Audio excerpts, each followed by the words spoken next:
मंदिर में श्री दासगणु कीर्तन में श्री साईं बाबा का गुणगान कर रहे थे। श्रोताओं में एक चोलकर नामक व्यक्ति, जो ठाणे के दीवानी न्यायालय में एक अस्थायी कर्मचारी था, भी वहां उपस्थित था।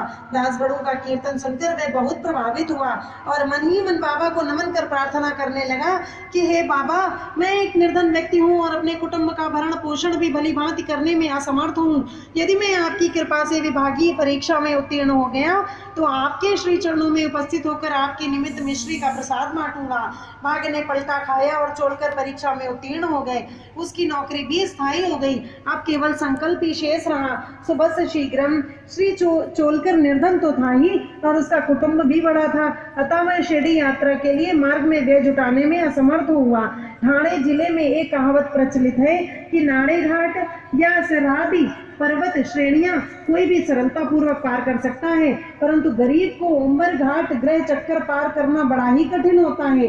श्री चोलकर अपना संकल्प शीघ्र अतिशीघ्र पूरा करने के लिए उत्सुक थे।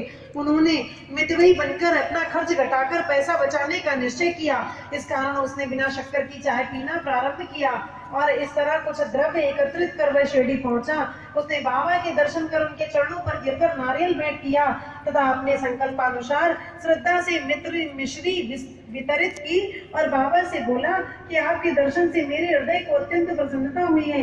मेरी समस्त इच्छाएं तो आपकी कृपा दृष्टि से उसी दिन पूर्ण हो चुकी थी। मस्जिद में श्री चोलकर का आतिथ्य करने वाले श्री बापू साहेब जोग भी वहीं उपस्थित थे। जब वे दोनों वहां से जाने लगे तो बाबा जोग से इस प्रकार कहने लगे कि अपने अतिथि को चाय के प्याले में अच्छी तरह शक्कर मिलाकर देना।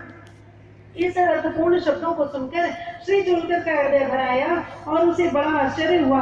उनके नेत्रों से अश्रुधाराएं प्रवाहित होने लगी और वे प्रेम से विवल होकर श्री चरणों पर गिर पड़े। श्री जोग को अधिक शक्कर सहित चाय के प्याले अतिथि को दो, यह विचित्र आज्ञा सुनकर बड़ा कौतूहल हो रहा था कि यथार्थ में इसका अर्थ क्या है। बाबा ने उन्हें संकेत किया था कि वे शक्कर छोड़ने के गुप्त निश्चय से भली भांति परिचित हैं।